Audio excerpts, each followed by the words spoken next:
I greet each and everyone in the name of Lord and Savior Jesus Christ. मैं आप सभी का हमारे उद्धारकर्ता यीशु मसीह के नाम से अभिनंदन करता हूँ। What a joy for me to be here today और ये कितनी खुशी की बात है कि आज मैं यहाँ पर हूँ and to preach about His kingdom. और उनके राज्य के बारे में प्रचार करने के लिए। I'm so happy today और मैं बहुत खुश हूँ आज, and I also humbled by His grace in my life. और मैं बड़ा ही विनम्र हूँ उनके अनुग्रह के लिए मेरे जीवन पर जो है। I thank God for this wonderful day. और मैं प्रभु का धन्यवाद देता हूँ आज के अद्भुत दिन के लिए। Now it's time for us to go to God's word. और ये समय है कि अब हम प्रभु के वचनों में जाएं। If you have your Bibles with you, यदि आपके पास अपने बाइबल है तो turn your Bibles to Proverbs 19. तो अपना बाइबल नीति वचन की ओर 19वें अध्याय को हम मोड़ेंगे। Proverbs 19 नीति वचन 19वां अध्याय verse 21. 21 नंबर का वचन। Proverbs 19 verse 21. नीति वचन 19वां अध्याय Proverbs 19 verse 21. 21 नंबर का वचन। नीति वचन 19वां अध्याय 21वां वचन। Many are the plans in a man's heart, but it is the Lord's purpose that will prevail. मनुष्य के मन में बहुत सी कल्पनाएं होती हैं, परंतु जो युक्ति यहोवा करता है वही स्थिर रहती है। The verse which we read, Bible says, और जो वचन हमने बाइबल में पढ़ा वो कहता है, there are many plans in man's heart, मनुष्य के हृदय में कई सारी कल्पनाएं होती हैं, but ultimately God's plan will prevail. लेकिन आखिरकार परमेश्वर की योजना ही सफल होती है। I want to tell you this. मैं आपसे कहना चाहता हूँ, You know, even though we are Christians, हालांकि हम मसीही हैं we used to have our Bible with us for many years. और कई सालों से हमारे पास हमारे पवित्र शास्त्र होते हैं, I personally believe many people misunderstood the Bible. लेकिन मैं व्यक्तिगत तौर पर ये यकीन करता हूँ कि बहुत से लोग जो है बाइबल का गैर समझ करते हैं। Somewhere they did not clearly understand the message of the Bible. और कहीं ना कहीं जो बाइबल का संदेश है को उन्होंने सही रीति से समझा नहीं है। First of all, some people think Bible as a religious book. सबसे पहली बात तो कुछ लोग जो है बाइबल को एक धर्म ग्रंथ समझते हैं, The Bible is a religious book for the Christians. और मसीहों के लिए बाइबल एक धर्म ग्रंथ है। Today I'm here to tell you, आज मैं यहाँ पर हूँ आपसे कहने के लिए, first of all, Bible is not a religious book. सबसे पहली बात तो पवित्र शास्त्र एक धर्म ग्रंथ नहीं है। Bible is a book of the kingdom. Bible पवित्र शास्त्र राज्य की पुस्तक है। Now when I say kingdom, many people they are not able to understand. देखो, जब मैं राज्य कहता हूँ तो बहुत से लोगों को समझ नहीं आता है। When I say kingdom, you know what I mean? Kingdom is a form of a government. जब मैं राज्य कहता हूँ तो एक प्रकार का सरकार है। Suppose in India, देखो, भारत देश में democracy is the form of India government. और भारत सरकार का जो तरीका है वो लोकतंत्र तरीका है। But if you go to some Arab countries, लेकिन यदि आप कोई अरब देश में जाओ, there the kingdom is the form of the government there. और वहाँ पर राज्य एक प्रकार का जो है सरकार है। So Bible is about the kingdom. तो पवित्र शास्त्र राज्य के बारे में है। I'll tell you very clearly. मैं आपको अच्छा स्पष्ट समझाता हूँ। Bible is about the king. पवित्र शास्त्र राजा के बारे में है, It is about his kingdom और उसके राज्य के बारे में है, and about his royal family. और उसके राजशाही परिवार के बारे में है। Everybody say with me. सभी लोग मेरे साथ कहें, Bible is about the king पवित्र शास्त्र राजा के बारे में and है, about his kingdom और उसके राज्य के बारे में है, and his royal family. और उसके राजशाही परिवार के बारे में है। Let me explain for a few minutes, what is the Bible is all about. और होने दो कि मैं थोड़ी देर आपको जो है बाइबल क्या है वो समझाऊं। If you read this Bible very carefully, यदि आप ये पवित्र शास्त्र स्पष्ट रीति से पढ़ो, from Genesis to the Revelation, उत्पत्ति से लेकर प्रकटीकरण तक, if you carefully observe the language which is used in this Bible, और यदि आप जो भाषा का इस्तेमाल किया गया इस बाइबल में अगर ध्यान से देखो तो you can able to see the language which is used in this Bible is a kingdom language. और जिस प्रकार का भाषा इस्तेमाल किया गया है वो एक राज्य के भाषा के समान है। The whole Bible is keep on here and there, keep on talking about king and his glory and his honor and his power. और जहाँ कहीं बाइबल में यहाँ वहाँ आप देखोगे तो वहाँ क्या राजा, राज्य के बारे में, उसकी महिमा के बारे में, उसके सम्मान के बारे में कहा गया है, Dominion, और अधिकार, reigning, और राज्य करना, all these things are a kingdom language. और ये सारी जो शब्द भाषाएं हैं वो राज्य के ही है। From Genesis to Revelation, you are able to see king, the glory, honor and majesty, all these things related to the king and his kingdom. अगर आप उत्पत्ति से प्रकटीकरण तक देखो तो सारी जगहों में जो राजा, राज्य, उसकी महिमा, उसका प्रताप, उसका सर्वता के बारे में है। So the whole Bible is about the kingdom. तो पूरा पवित्र शास्त्र जो है राज्य के बारे में। See, you can take the Bible. देखो, आप पवित्र शास्त्र लो, You can tell anything, you can tell this book is fully about the healing. और आप देखकर बता सकते हो कि ये पूरा चंगाई के बारे में है। Yes, of course, this book is fully about the healing. हाँ, बेशक ये पूरा जो है चंगाई के बारे में। And some of you can take the Bible and tell this book is fully about leadership. और कुछ लोग बाइबल उठा के बोल सकते हैं कि ये पूरा जो है लीडरशिप के बारे में, अगुवाई के बारे में। There is a special leadership Bible is available. और जो है अगुवेपन के पर एक विशेष बाइबल उपलब्ध है। Some people can take and read this Bible and they can tell this book is fully about the finances. और कोई लोग इसी बाइबल को पढ़ के बता सकते हैं कि ये सारे बाइबल में जो है पूरा जो है पैसों के बारे में, फाइनेंस के बारे में ही है। Yes, about the finances. और जो है आर्थिक बारे में है। And yes, I agree because there are more than 2000 scripture related to money and finances. और यदि सच में बाइबल में जो है 2000 से भी ज्यादा शास्त्र वचन है फाइनेंस के बारे में। Now some people will tell this book is fully about the redemption. और कुछ लोग कहेंगे कि ये पवित्र शास्त्र पूरा मुक्ति के बारे में है। I cannot deny that this Bible is fully from page 1 to last page is about the redemption. और मैं इस बात का इनकार नहीं करता हूँ कि पहले पन्ने से लेकर आखिर पन्ने तक जो है वो मुक्ति के बारे में ही है। Some people can tell this love letter it's about the God's love. और कुछ लोग कहेंगे कि पवित्र शास्त्र जो है प्रेम से भरा हुआ, प्रेम के पत्रों से भरा हुआ है। Yes, I agree this Bible is fully about God's love. हाँ, मैं इस बात को भी मानता हूँ कि पवित्र शास्त्र पूरा प्रेम पत्रों से भरा है, उनके प्रेम भरे शब्दों से भरा है। All these things are there. तो सारी बातें इसमें है। But if you want to zero in into one single message from the Bible,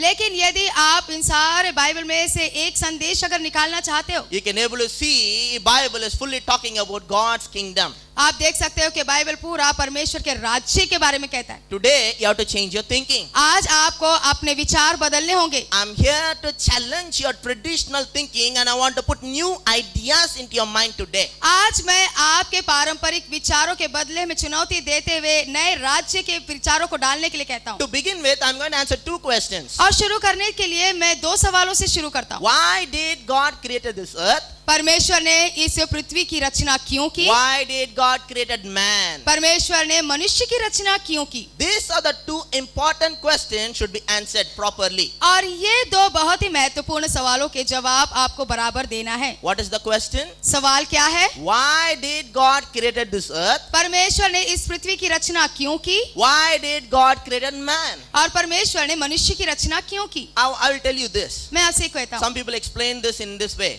और कुछ लोगों ने इस प्रकार से इसे समझाया। They'll tell God is love. वो कहते हैं परमेश्वर प्रेम है, So he needs someone to show his love. तो उन्हें कोई तो चाहिए था जिनको वो अपना प्रेम दिखाए। So he created man in his own image and likeness. तो उन्होंने मनुष्य की रचना की अपने खुद की समानता स्वरूप में, So that he can show love. ताकि वो अपना प्रेम दर्शा सके। I'm telling you that is also true. मैं कहता हूँ ये भी सच है। But you have to carefully examine those statements. लेकिन आपको वो सारी वाक्य रचनाओं को बराबर से देखना है। Listen to me carefully. मुझे ध्यान से सुने। God doesn't have any needs first of all. सबसे पहली बात तो परमेश्वर को किसी बात की आवश्यकता ही नहीं। You understand? समझ में आ रहा है? God doesn't have any need. परमेश्वर को किसी बात की आवश्यकता नहीं है। He is complete, he is all sufficient, he is complete and complete. वो संपूर्ण है, वो सर्वप्राप्त है, सब चीज कुछ है उनमें। God doesn't, he feeling lonely, he feel like, he needs someone to show his love. ऐसे नहीं कि परमेश्वर अकेलापन महसूस कर रहे हैं, उनको किसी की आवश्यकता है ताकि वो अपना प्रेम दिखा सके। No. नहीं, He doesn't need anything like that. उनको ऐसी किसी चीज की आवश्यकता नहीं है। He never felt lonely. उनको कभी भी अकेलापन महसूस नहीं हुआ। He is God who lives forever and ever. वो परमेश्वर है जो सदा सदा जीवित है। We don't know how many millions of years he was existing before creating man.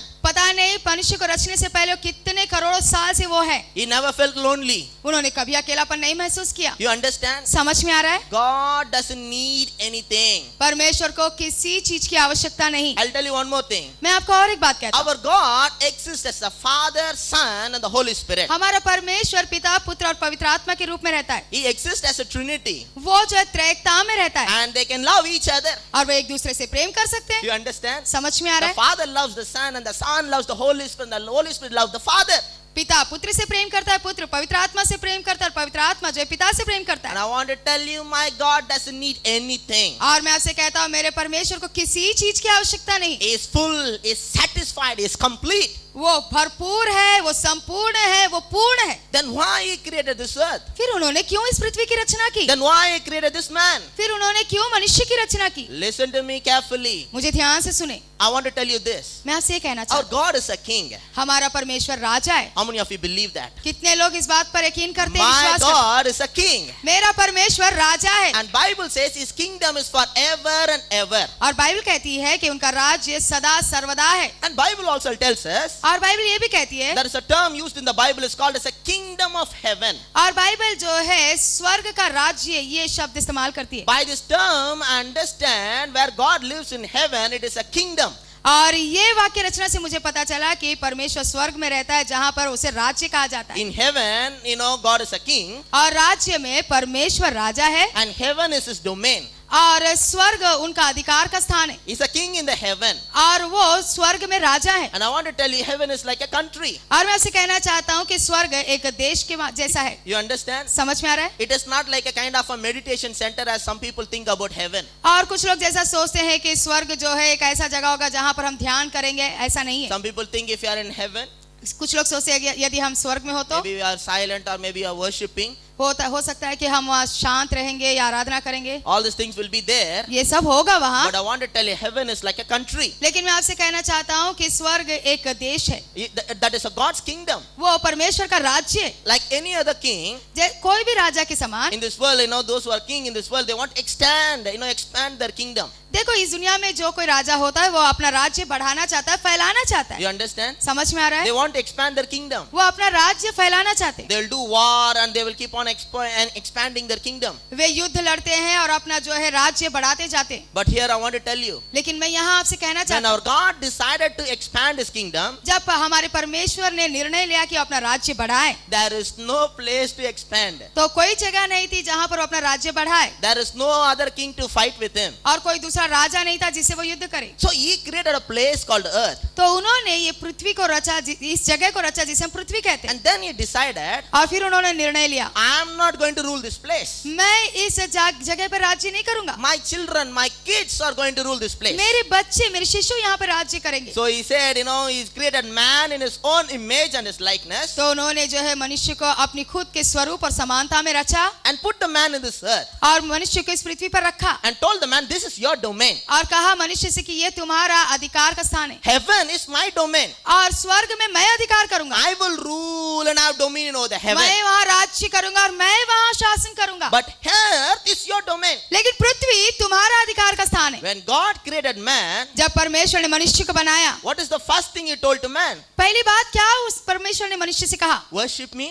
मेरी आराधना करो? No. नहीं, He told the man, let them have dominion over everything in this earth. नहीं, बल्कि परमेश्वर ने कहा कि सारे तुम जो है इस पृथ्वी पर अधिकार करो, ऐसे कहा। The purpose for man to have a dominion. और मनुष्य का उद्देश्य इस पृथ्वी पर है कि अधिकार करे। You see, if you want to understand the Bible, देखो, यदि आपको पवित्र शास्त्र समझना है in order to interpret the Bible properly, और पवित्र शास्त्र का सही अनुवाद करने के लिए, there is a law called the law of first mention in the Bible. और एक नियम है जिसे अनुवाद किया जाता है, उस नियम को कहा जाता है कि पहला जो बात लिखा जाता है उससे लेकर, The law of first mention. और वो नियम होता है पहला लिखा गया, पहली बात लिखी गई। That means if you want to understand anything from the Bible, इसका मतलब ये होता है कि यदि आपको पवित्र शास्त्र से कुछ भी समझना है, you must go to the Bible आपको बाइबल में जाना है, and see where was the first time about a certain thing is mentioned. आपको देखना है कि सबसे पहली बार कहाँ वो बात लिखी गई थी। If you read where the mentioned for the first time, अगर आप देखोगे कि कहाँ वो पहली बार लिखी you गई, will understand the purpose and you'll have whole idea about those things. तो आपको उस चीज के, उस बात के बारे में पूरी कल्पना समझ में आ If जाएगी। you read about man, यदि आप मनुष्य के बारे में if पढ़ते you हो, want to know, what is the purpose for man, यदि आपको जानना है कि मनुष्य का उद्देश्य क्या है, in the first book in the Bible, Bible के पहले पुस्तक में in the first chapter itself, और पहले अध्याय में ही in verse 26, और 26वें वचन में Bible says, पवित्र शास्त्र कहता to है, man let them have dominion over everything. मनुष्य सारी चीजों के पर अधिकार रखे, He has appointed him as a king.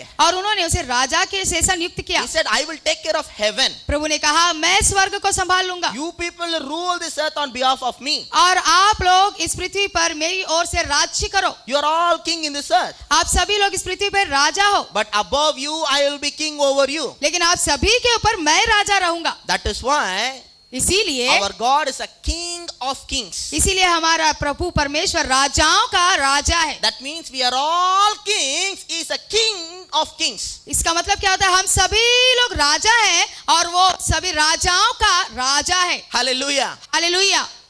Our God created man as a king. हमारे परमेश्वर ने मनुष्य को जो है राजा जैसे रचा and he appointed him in this earth और उन्होंने इस पृथ्वी पर उन्हें नियुक्त किया to rule and have dominion over everything. ताकि सभी चीजों के ऊपर वो राज्य करे और शासन करे। But I want to tell you this. लेकिन मैं आपसे कहना चाहता हूँ, God gave only one command to him. परमेश्वर ने केवल एक ही आज्ञा उन्हें दी। As long as you obey that command, जब तक आप इस आज्ञा को मानते हो, you will be under me, आप मेरे अधीन रहोगे, under my rulership. मेरे शासन के अधीन। But man disobeyed. लेकिन मनुष्य ने वो अवज्ञा की। And you know what happened? He lost his kingdom and dominion. उन्होंने अपना राज्य और अधिकार गंवा दिया।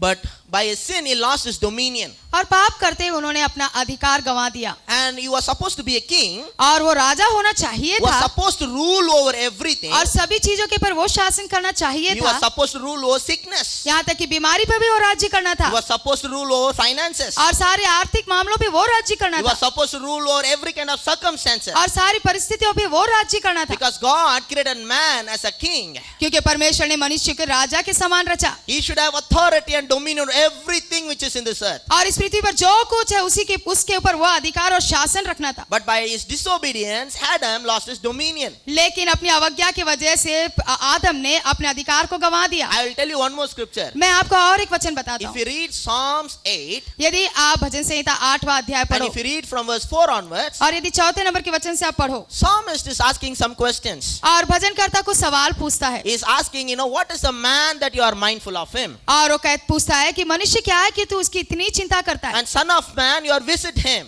और आप परमेश्वर के पुत्र उनसे मिलने आए You are made them a little lower than an angel. और उन्हें आपने स्वर्गदूत से कुछ ही छोटा किया। Then it says that, he gave all things under his feet. और फिर वो कहते हैं कि सारी चीजें आपने उसके कदमों तले कर दी। And Bible also says God has crowned man with a glory and honor. और बाइबल ये भी कहती है कि परमेश्वर ने मनुष्य को जो है आदर और महिमा से मुकुट धरा है। Listen to me carefully. आप मुझे ध्यान से सुने, Even though it was in book of Psalms, हालांकि ये भजन संहिता की पुस्तक में है Psalmist is talking about how God created man in the beginning. और भजनकर्ता ये बातें कहता है कि कैसे परमेश्वर ने मनुष्य को शुरुआत में जब बनाया कैसे बनाया With a revelation is speaking all these things. और एक प्रकाशन से ये सारी बातें कहता है। And he's saying when you created a man, और वो कहता है जब परमेश्वर ने मनुष्य को बनाया you have crowned him with a glory and honor. आपने उसे महिमा और आदर से उसके सर पे मुकुट रखा। Now tell me who will have a crown? अब मुझे आप बताएं किसके सर पे मुकुट होता है? Only kings will have a crown. केवल राजा के सर पर ही ताज या मुकुट होता है। That means when God created Adam, इसका मतलब जब परमेश्वर ने आदम को रचा he crowned his head with a glory and honor. उसने उसके सर पर जो है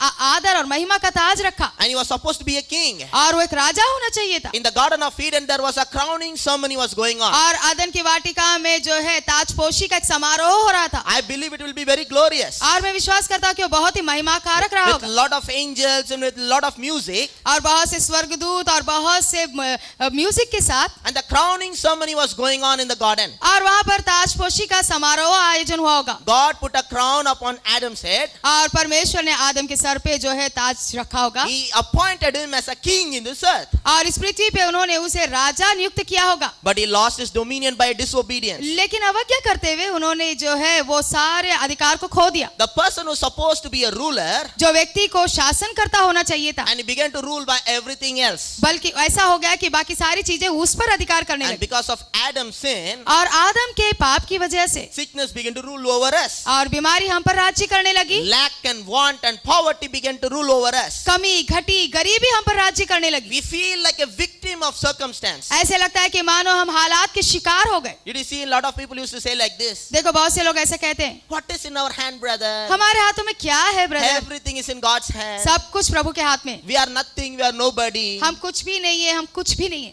They are talking like a victim. जैसे जैसे मानो एक शिकार की तरह बात But करते। God has crowned man as a king. लेकिन परमेश्वर ने तो मनुष्य को और जो राजा जैसे रखा, But he lost his dominion. लेकिन उन्होंने अपना अधिकार गंवा दिया। But Jesus Christ came into this world लेकिन यीशु मसीह इस दुनिया में आए and to give back what man was lost. और वो चीजें उन्हें देने वापस आए जो मनुष्य ने गंवा दिया। What man was lost? मनुष्य ने क्या गंवा दिया? Man lost the dominion. मनुष्य ने अधिकार गंवा दिया And Jesus Christ came into this world और यीशु मसीह इस दुनिया में आए once again restore us the dominion, the power and an authority. और फिर एक बार वो सारे अधिकार, वो सामर्थ को वापस उन्होंने पुनर्स्थापित किया। When Jesus Christ came into this world, जब यीशु मसीह इस दुनिया में आए, when he appeared in the public for the first time जब पहली बार वो लोगों के सामने आए at the age of 30, 13 साल की उम्र में, just was baptized, just now he was baptized by John, और 30 साल की उम्र में जब वो यूहन्ना से बपतिस्मा लिए, and he appeared in the public, वो लोगों के सामने आए the Bible says he began to preach. और बाइबल कहता है कि वो प्रचार करने The लगे। word preach means he was proclaiming. और प्रचार इस शब्द का अर्थ होता है कि वो ऐलान कर रहे थे He was shouting in the streets. और वो जो है रास्तों पे खड़ के घोषणा कर रहे थे। You know what was his message? और पता है उनका संदेश क्या था? He said, first, repent and the kingdom of heaven is near. और उन्होंने सबसे पहले ये कहा कि मन फिराओ क्योंकि स्वर्ग का राज्य निकट है। Now listen to me carefully. अब मुझे ध्यान से सुनो। The word repent doesn't, talking about, repenting from your sins. देखो ये शब्द मन फिराओ, इसका मतलब ये नहीं कि अपने पापों से मन फिराओ, उसका अर्थ ये नहीं है। As many people think, the word repent is not a religious term. और जैसे बहुत से लोग सोचते हैं कि मन फिराओ इसका वो जो है एक जो है धार्मिक शब्द है, ऐसा नहीं है। The word repent comes from a field of psychology. और ये जो मन फिराना ये जो है साइकोलॉजी की तरफ से आया हुआ एक शब्द है। The word repent means change your thinking. और जो मन फिराना इसका अर्थ